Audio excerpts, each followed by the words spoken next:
नमस्कार आप सभी को जोमिस एकेडमी में आपका स्वागत है। मैं हूं रमेश सिंह और चलिए आज स्टार्ट कर रहे हैं बिहार लाइब्रेरी 2025 के लिए प्रैक्टिस सेट, जो कि आज सेट नंबर 1 रहेगा। चलिए स्टार्ट करते हैं।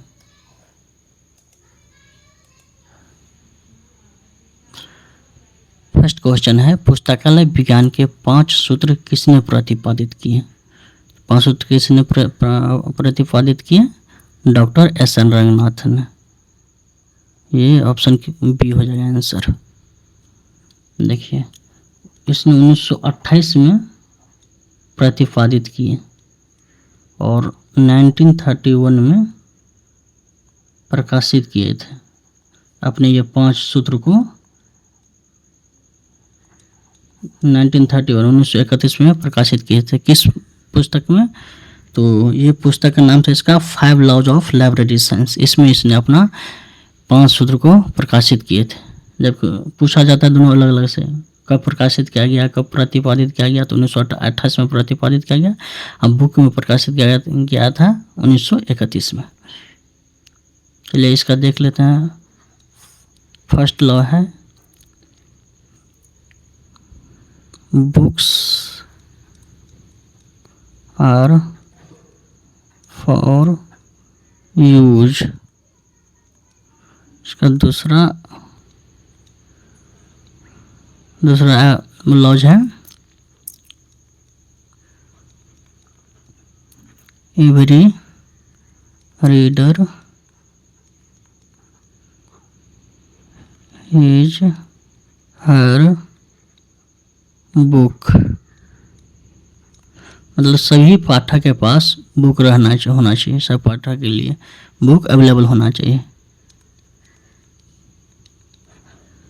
तीसरा हो गया, एवरी बुक इट्स रीडर। सभी पुस्तक के लिए पाठक होना चाहिए। लाइब्रेरी में जितनी पुस्तक है, हर पुस्तक का उपयोग होना चाहिए। और चौथा हो गया आपको, save the time of reader. पांचवा हो गया, लाइब्रेरी इज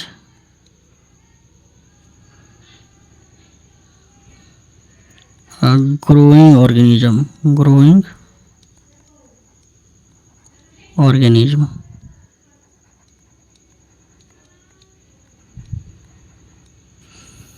चलिए नेक्स्ट क्वेश्चन देखते हैं। थोड़ा हम डिटेल बता दे रहे हैं। दूसरा क्वेश्चन है, प्रत्येक पाठक को उसकी पुस्तक मिले, यह पुस्तकालय विज्ञान का कौन सा सूत्र है? तो देखिए ये दूसरा सूत्र है। देखिए दूसरा सूत्र में है, every reader is her book. सभी पाठक के लिए पुस्तक हो, तो ये दूसरा सूत्र है। चलिए, तो इसका आंसर क्या हो गया? बी, द्वितीय सूत्र। चलिए नेक्स्ट क्वेश्चन देखते हैं। भारत में राष्ट्रीय पुस्तकालय कहाँ स्थित है? तो कहाँ स्थित है? कोलकाता में। इसका आंसर हो जाएगा कोलकाता। देखिए, इस पुस्तकालय को इम्पीरियल लाइब्रेरी, जो कि कोलकाता में था, उसी को राष्ट्रीयकरण करने के बाद इसको राष्ट्रीय पुस्तकालय का दर्जा दिया गया 1948 में। कब? इम्पीरियल लाइब्रेरी को 1948 में राष्ट्रीयकरण किया गया और उसी समय उसको राष्ट्रीय पुस्तकालय कहा जाने लगा। और 1 फरवरी 1953 में औपचारिक रूप से जनता के लिए खोला गया। पहले से 1948 में राष्ट्रीयकरण किया गया, उसके बाद 1 फरवरी 1953 में इसको औपचारिक रूप से जनता के लिए खोला गया। पहले ये इम्पीरियल लाइब्रेरी था, जो कि अब भारत का राष्ट्रीय पुस्तकालय है, जो कि कहाँ स्थित है? कोलकाता में। चलिए नेक्स्ट क्वेश्चन देखते हैं। डी डेसिमल क्लासिफिकेशन का प्रथम संस्करण कब प्रकाशित हुआ था? तो इसका प्रकाशित हुआ था प्रथम संस्करण 1893 76 में।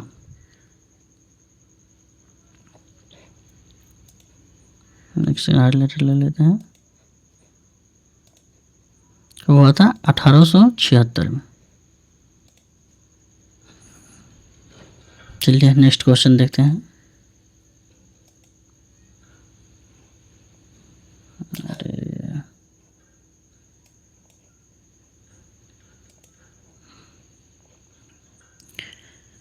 चलिए नेक्स्ट क्वेश्चन है, कोलन क्लासिफिकेशन पद्धति का विकास किसने किया? तो किसने किया था? Doctor SN. रंगनाथन जी ने किए थे।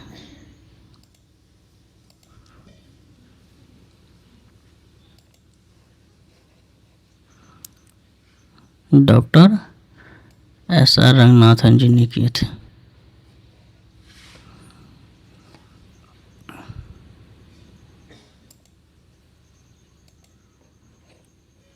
चलिए नेक्स्ट क्वेश्चन देखते हैं।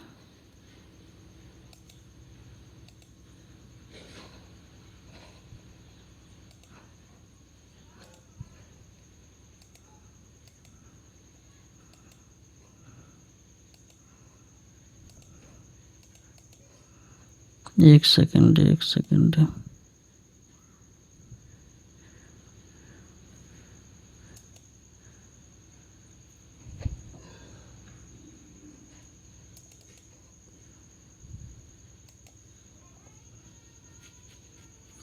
नेक्स्ट क्वेश्चन है, ग्रंथालय शब्द का प्रयोग सर्वप्रथम किसने किया? ग्रंथालय शब्द का प्रयोग तो किसने किए थे? Doctor SR. रंगनाथन जी ने ही किए थे।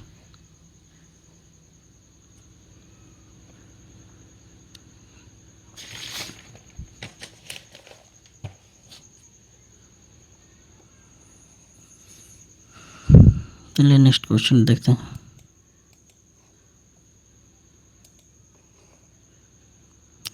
IFLA का पूर्ण रूप क्या है? तो इसका पूर्ण रूप है international federation of library association and institution. चलिए नेक्स्ट क्वेश्चन देखते हैं। भारत में राष्ट्रीय पुस्तकालय अध्यक्ष दिवस नेशनल लाइब्रेरियन डे कब मनाया जाता है? तो 12 अगस्त को मनाया जाता है।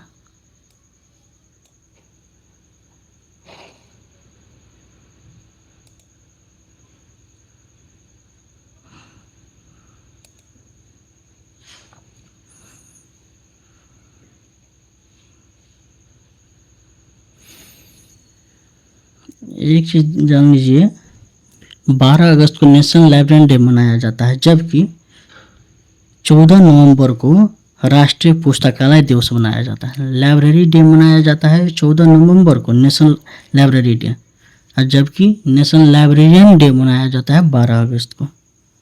और अंतर्राष्ट्रीय पुस्तकालय दिवस मनाया जाता है आपको 10 जुलाई को।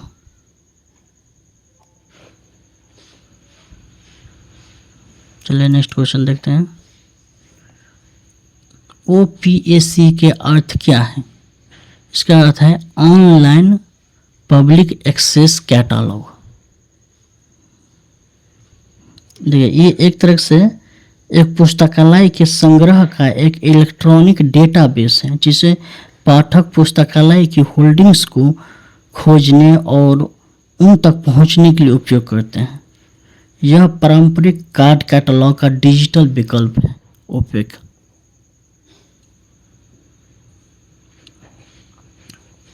चलिए नेक्स्ट क्वेश्चन देखते हैं।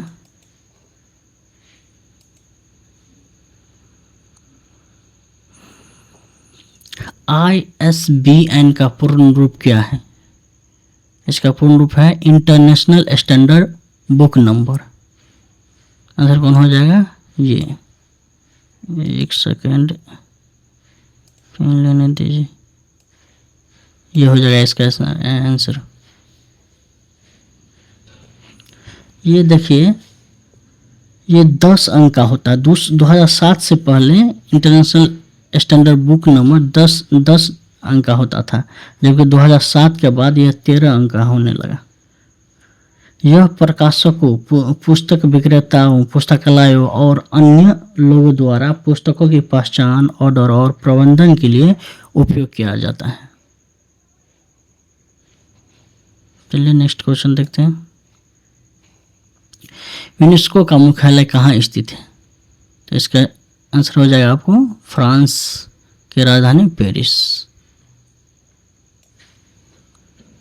चलिए नेक्स्ट क्वेश्चन देखते हैं।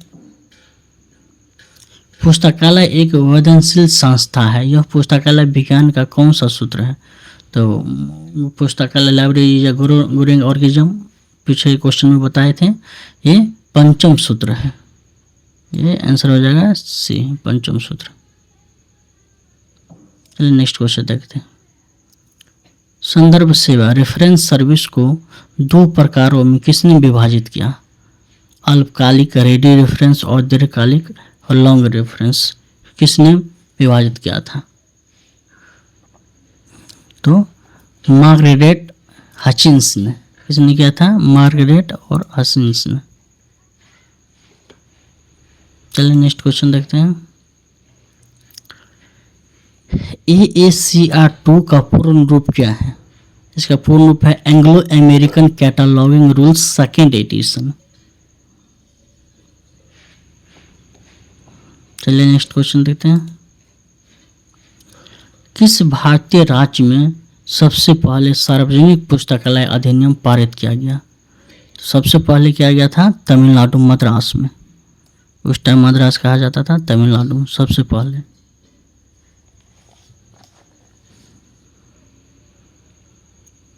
मद्रास पब्लिक लाइब्रेरी एक्ट 1948 के तहत भारत में सार्वजनिक पुस्तकालयों के विकास और रखरखाव के लिए कानूनी ढांचा प्रदान करने वाला राज्य स्तरीय कानून बनाया गया था। तो सबसे पहले तमिलनाडु में बनाया गया था। तमिलनाडु में आपको हो जाएगा 1948, 1948 में। उसके बाद आपको हो जाएगा आंध्र प्रदेश में 1960 में। सार्वजनिक पुस्तकालय अधिनियम सबसे पहले तमिलनाडु में 1948 में, आंध्र प्रदेश में 1960 में, और आपको जो महाराष्ट्र में 1967 1967 में, और कर्नाटक में आपको हो जाएगा 1965 1965 में। चलिए नेक्स्ट क्वेश्चन देखते हैं। डेलनेट का संबंध किससे है?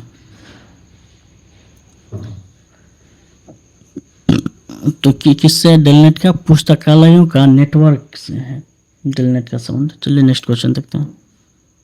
सूचना का अधिकार अधिनियम भारत में कब लागू हुआ? तो ये 2005 में लागू हुआ,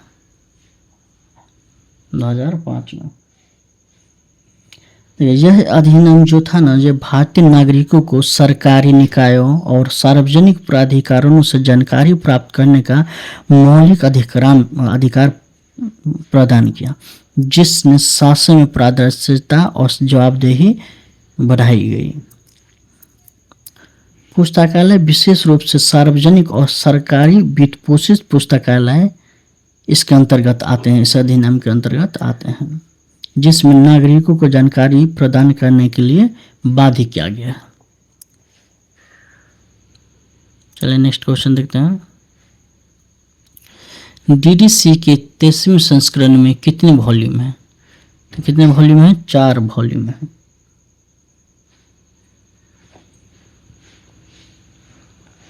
चलिए हो जाएगा। डी डेसिमल क्लासिफिकेशन इसका फुल फॉर्म हुआ। चलिए नेक्स्ट क्वेश्चन देखते हैं। कोलन क्लासिफिकेशन में PMEST क्या दर्शाता है? तो क्या दर्शाता है? मुख्य वर्ग।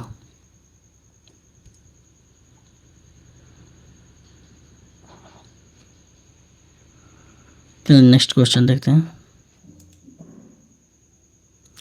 लाइब्रेरी हेराल्ड पत्रिका किसके द्वारा प्रकाशित की जाती है? किसके द्वारा प्रकाशित की जाती है? DLA क्या हुआ है? दिल्ली लाइब्रेरी एसोसिएशन के द्वारा लाइब्रेरी हेराल्ड पत्रिका को प्रकाशित किया जाता है।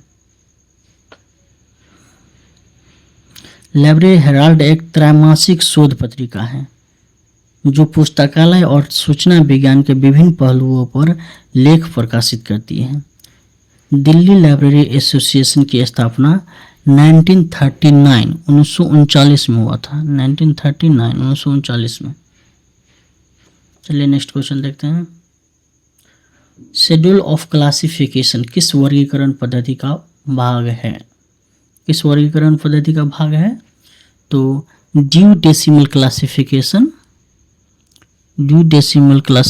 और यूडीसी मतलब university decimal classification, universal decimal classification, दोनों का ये भाग है शेड्यूल ऑफ क्लासिफिकेशन। चलिए नेक्स्ट क्वेश्चन देखते हैं। पुस्तकालय में पुस्तकों का आदान प्रदान किस विभाग द्वारा किया जाता है? तो आदान प्रदान विभाग द्वारा, आदान प्रदान विभाग द्वारा। इसका आंसर हो जाएगा सी।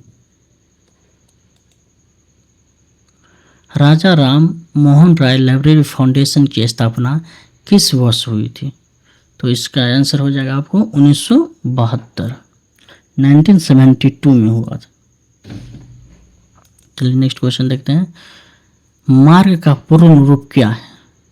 तो मार्ग का पूर्ण रूप है मशीन रीडेबल कैटालॉगिंग, मशीन रीडेबल कैटालॉगिंग। इसका आंसर हो जाएगा ए। चलिए नेक्स्ट क्वेश्चन। भारत में bachelor of library science course शुरू करने वाला पहला विश्वविद्यालय कौन था? तो कौन था? अलीगढ़ मुस्लिम विश्वविद्यालय, अलीगढ़ मुस्लिम विश्वविद्यालय, बी नंबर आंसर। चलिए नेक्स्ट क्वेश्चन देखते हैं।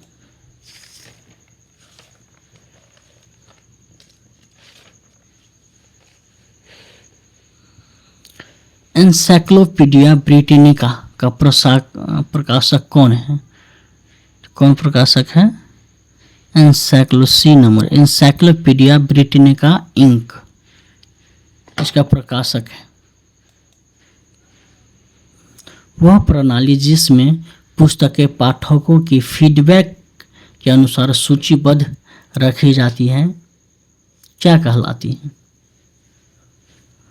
विषय द्वारा प्रणाली। क्या कहलाता है? विषय द्वारा प्रणाली।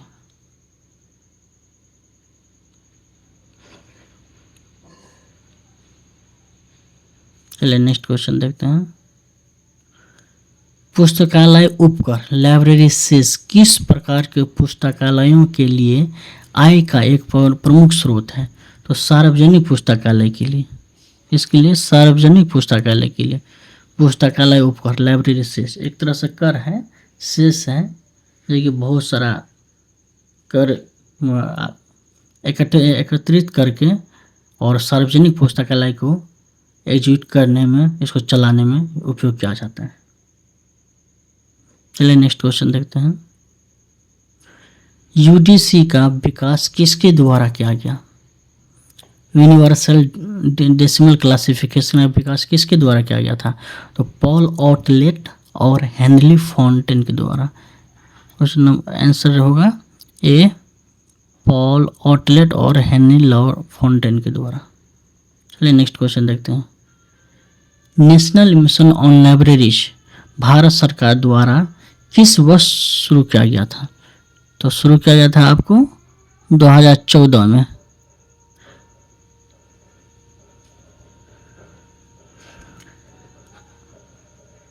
हालांकि इसकी घोषणा 2012 में की गई थी और इस योजना को 28 नवंबर 2013 को स्वीकृति भी मिल गई थी, बट ये लागू हुआ 2014 में। चलिए नेक्स्ट क्वेश्चन देखते हैं।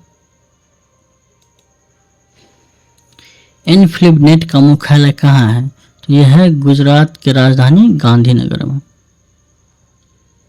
ये चलिए नेक्स्ट क्वेश्चन देखते हैं। किस समिति ने विश्वविद्यालय पुस्तकालयों के विकास के लिए महत्वपूर्ण सिफारिशें दी थी? किसने? तो रंगनाथन जी ने। अपने इंडिया में तो यही सबसे ज़्यादा इम्पोर्टेंट पर्सन है, खास करके लाइब्रेरी साइंस के लिए। तो इन्हीं की अगुवाई में इन्हीं समिति बना था और यही समिति ने ये रिपोर्ट दिए थे। सो विश्वविद्यालय के पुस्तकालय को विकसित किया जाए उसके लिए। चलिए नेक्स्ट क्वेश्चन देखते हैं। सीसी कोलन क्लासिफिकेशन में मुख्य प्रविष्टि के कितने अनुच्छेद सेक्शन होते हैं? तो ये 6 होते हैं। आंसर बी हो जाएगा। चलिए नेक्स्ट क्वेश्चन देखते हैं।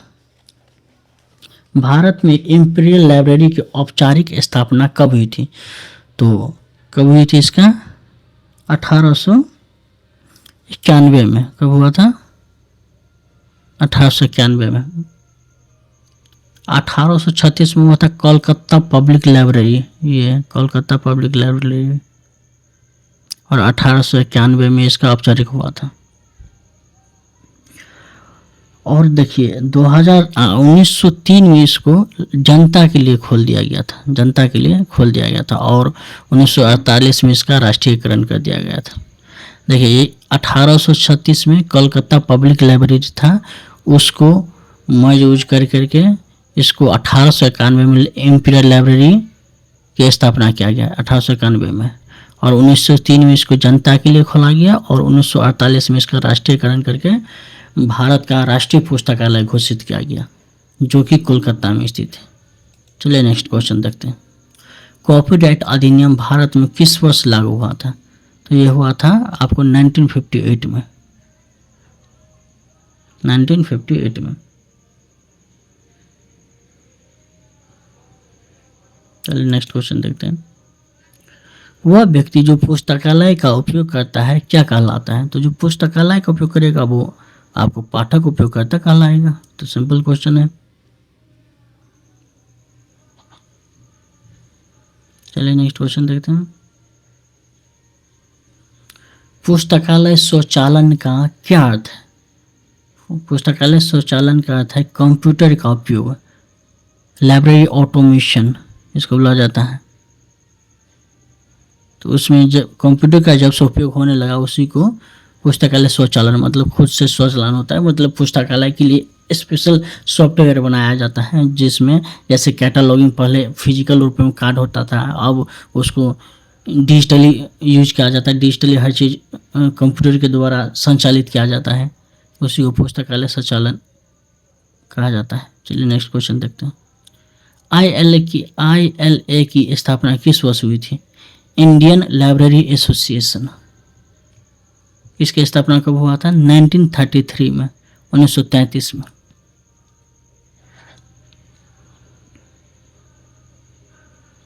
चलिए नेक्स्ट क्वेश्चन देखते हैं। किस पंचवर्षीय योजना में UGC ने, यूनिवर्सिटी ग्रांट कमीशन ने पुस्तकालय के विकास के लिए विशेष अनुदान दिया गया? तो प्रथम में भी, द्वितीय में भी, तृतीय में भी। तो आंसर हो जाएगा डी, ये सभी।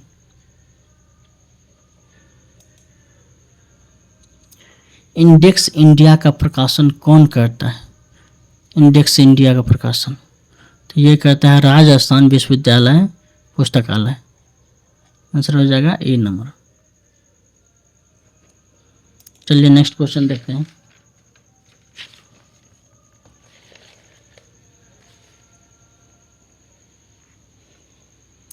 पुस्तकालय विज्ञान का कौन सा सूत्र पाठक का समय बचाने पर बल देता है? तो ये तो हम बता दिए थे फर्स्ट क्वेश्चन में। कौन सा? Save the time of reader. को आंसर हो जाएगा डी, चतुर्थ सूत्र। CDS ISIS सॉफ्टवेयर किसके द्वारा विकसित किया गया है? तो ये यूनेस्को के द्वारा विकसित किया गया है।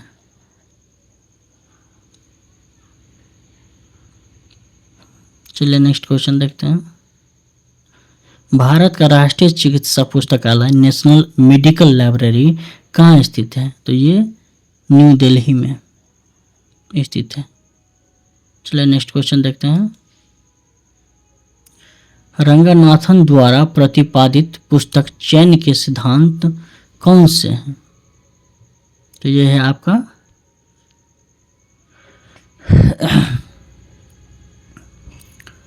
आंसर हो जाएगा डी, ए और सी। प्रथम, द्वितीय और तृतीय सूत्र और न्यूनतम लागत पर अधिकतम उपयोग।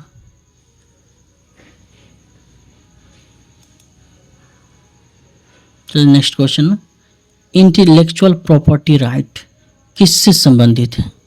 तो ये बौद्धिक संपदा से किससे है? बौद्धिक संपदा से।